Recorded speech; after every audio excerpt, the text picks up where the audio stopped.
Hello, I am April Winchester, and I'm an independent Stampin' Up! Demonstrator in the United States. I am a new demonstrator, though I have been stamping for several years and absolutely love making cards. This is my first video. Please be kind. And let's just get right to it. So today I'm going to use this stamp set. It is called Ridiculously Awesome, and it truly is awesome. I love the bold font that this has. It's big, it's bold, it's just really cute. So this is what we're going to use to make our card. Our card today is going to have Rich Razzleberry cardstock, cut at 8.5 by 5.5, folded in the middle and scored, or you can score it. Sorry, I use a bone folder to make it nice and crisp. I then have a piece of Whisper White for the inside because I think that this is just too dark to write on. This is cut at 5 1/4 by 4. I have a piece of crushed curry. This is cut at 5 1/4 by 4. And I have a piece of black, which is cut at 5 3 3/4, I believe. Yes, 5 3 3/4. So this is the piece we're going to start with, is this piece of black. Today we're going to use the Make Today Ridiculously Awesome stamp. I've already got it mounted on my block. You will notice that I have a few items that are not Stampin' Up! Because I'm a new demonstrator, I am slowly building up my Stampin' Up! Items. Let's see, we need Versamark because we are going to heat emboss. It's red. I made a big mistake and got red in it, but it has not seemed to affect my images yet, so I'm gonna go with it. Alright, I got this nice and inked up, and I'm gonna try to center it as best I can on my piece of black. And now push down and hold it for a minute. I really want that Versamark to soak onto the cardstock. And pull straight up.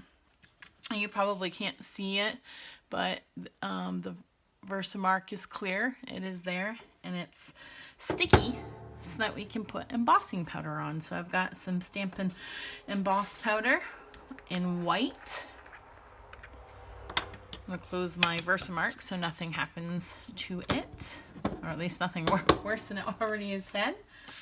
And I'm just going to put a piece of scrap under this while I take my white, and I'm just going to put it over my whole stamped image.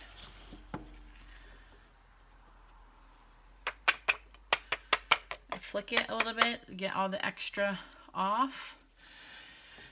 And usually I use an embossing buddy, which we don't carry anymore, and I actually forgot to use. So I'm just going to use a little dry paintbrush to get off some of these extra bits that I don't want there.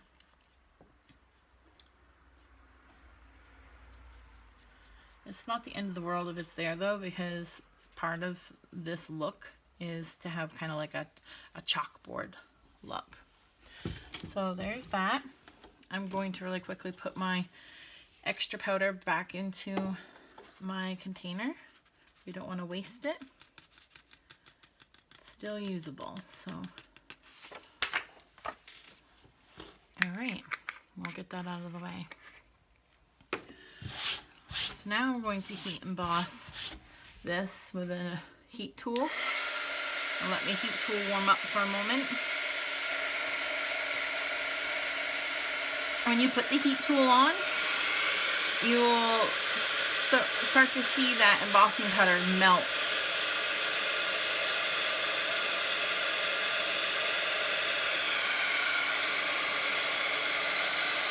And I must be using the wrong brand cardstock because this is warping. I think I grabbed the wrong one, but it will work for now.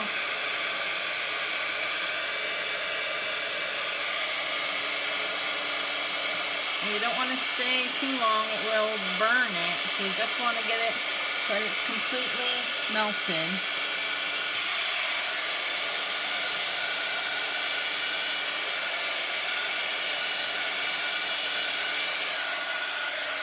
All right. Set this aside. It's a little warped, but that's okay. Oh, look, my paper now is warped under here. That's gonna drive me nuts, so I just gotta fix it a little bit. And it's not going to fix. That's okay. All right, so here's my embossed piece. What I'm going to do now is use what's the equivalent of Stampin' Up's tear and tape. Well, it's not even really the equivalent, it's just another brand, but it's the same type of thing. This will help keep it nice and flat when I put it on the card. I've tried it with just liquid glue and I feel like it kind of stays warped. So ignore this brand. But yes, Stampin' Up has tear and tape, and that is what you would use here. And I'm just gonna follow all of the edges. And I'm gonna go one down the center. All right, I am now going to take this piece and flip it over. And I'm going to start working on my next part. My next part, I use, oh, I didn't have this out and ready, I'm sorry. I use the Many Layered Blossoms dies. Here they are. So I used the Many Layered Blossoms dies, and I took the 2 small individual flowers of the inside piece. You can see that these dies come with like an inside and an outside. This is like a lining, the outside lines. I'm using the inside 2 small flowers. I took those flowers and I've already done the die cutting. And what I did is I die cut a bunch of them using our new rainbow glimmer paper, and this is beautiful, lots of color to it. You can see that I've die cut a bunch, and I made sure to die cut all the colors that I could. You don't have to do that. You can pick 1 color, 2 colors, however you want to do it. You don't even have to use this paper. You can use something else if you want. So here are my pieces that I have cut, and what I'm going to do is glue them on in the corners. So I'm going to use my silicone craft mat, put some liquid glue, and I got a Stampin' sponge. I've just connected it to one of those binder clips. And just gonna get a little bit of glue on there and start gluing the back of these. Now you could arrange them how you want first so that you kind of see, but I already know the basics of how I want to do this. So I'm just gonna start putting them in the corner here, and I'm gonna kind of layer them up. I'm gonna try to keep to make sure that I get different colors and not just put like all the purples here. Again, you can do that if you like, but I want to have a variety.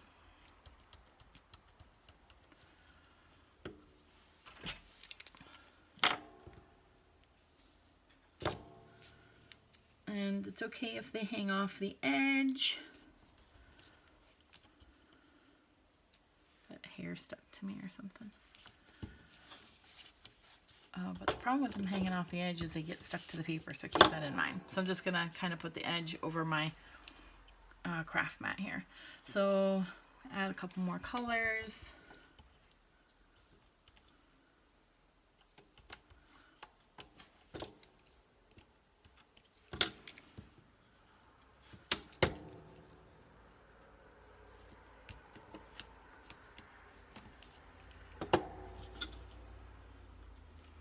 Need more glue.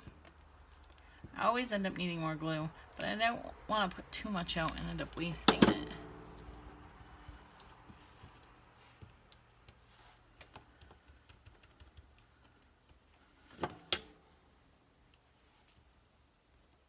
So again, I'm just kind of layering them on top of each other, but showing the different colors. I'm going to take one more over here.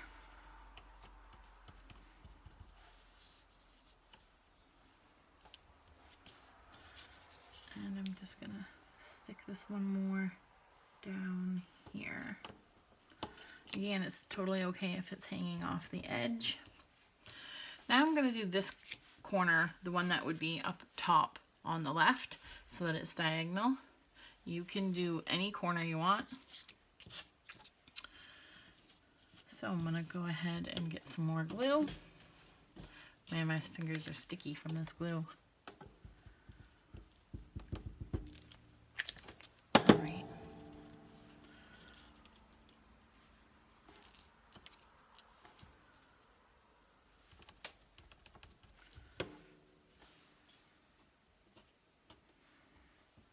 And there's my first piece.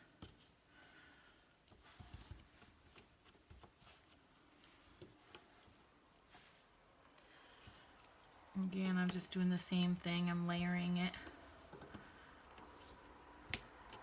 just to kind of fill in the corner.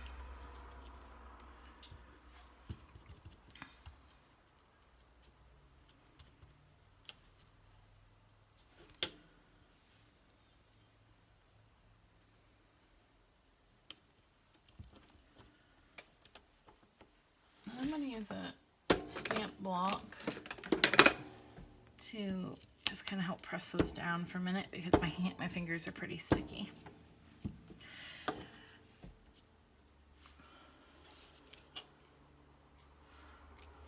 This way of doing glue is you don't normally get all sticky. I think it's just because I'm using so many areas on here and these are pretty intricate. All right, let's see what else we got for colors here. All right, I'm going to add a yellow one.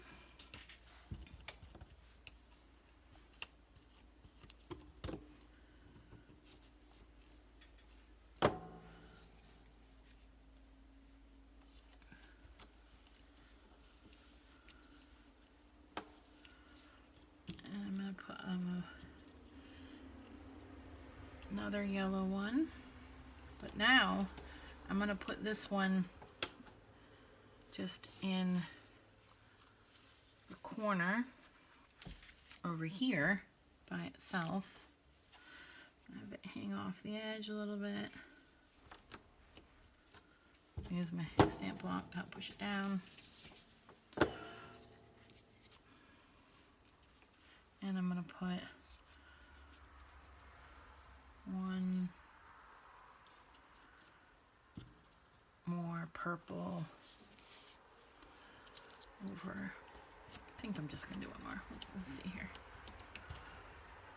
One more purple over in this corner. And I'm not even really doing the corner on this one. I'm kind of letting it go off. It's in the corner, but it's more like off the edge here. All right. I'm going to let that dry for a second while I just move some stuff out of the way.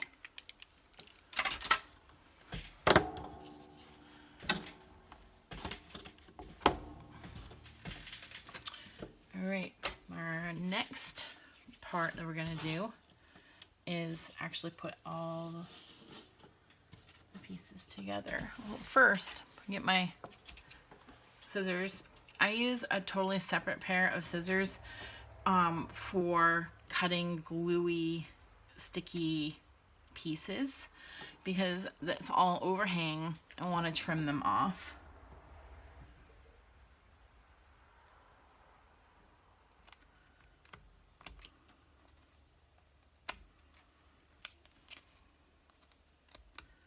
I don't want to ruin my good snips that I typically use for like fussy cutting on this. So I use a separate pair of scissors.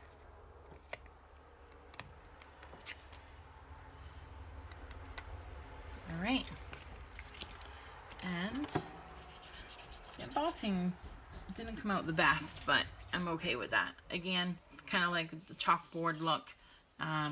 Writing on chalkboard is not perfect, if anyone's ever written on one. All right, so this is my basic piece. I'm going to go ahead and take the crushed curry and peel off the back of this double-sided tape, which would be Terran tape if I was Stampin' Up.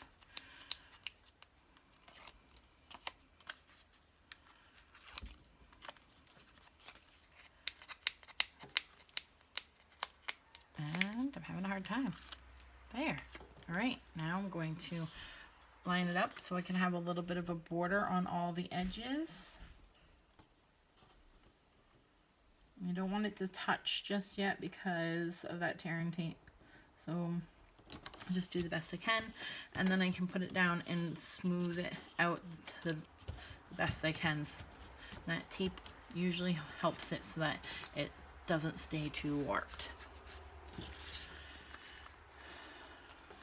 So that's our panel, and it's going to go on our Rich Razzleberry. I'm going to pop this up on dimensionals. I'm at the end of my dimensionals here. So I don't like to waste. So we're going to just use some of the edge pieces here. Pop this up. And normally I just do the corners. Sometimes I'll do the one in the center too, but because this piece is a little bit heavier and does have a little bit of that warping even with that Terran tape, I'm just going to put a couple extra pieces in the center. Now we can take the backs off. I always see people do this part and they like fly right through it, just boom, boom, boom, boom, taking the little backings off. And I struggle. I've tried so many different tips and tricks that people have given me, and I just struggle with it. So sometimes it takes me a long time. All right, again, I'm gonna line it up with my next piece. I made sure that it opens the proper way. And line it up. And then my last thing that I'm going to do is add the insert for the inside. Now, quite often I will stamp something on the inside, but I'm not going to do that today. If I decide to give this to someone and I want it to say something in particular, or I want to fancy it up, I'll do it then. I'm going to use our Stampin' Seal. Make sure that it's, and I'm going to just put 2 lines, and it's getting kind of gummy. There. I'll add a little bit more right here because it gummed up. All right, there's my, insert for writing on or stamping on in the future if I choose to do that. And there you have it. That is my card. Here's my original. My original I actually stamped with white craft ink and then used a clear embossing powder, and I like it, but it wasn't quite as bold as I wanted it to be, so I decided to do it this way. You can change up the colors, you can change up the sentiment, you can even change up the little die cut pieces or images that you put in the corners, whatever you like to do. I hope that you like this video and that you find yourself making this card or something similar. Have a great day.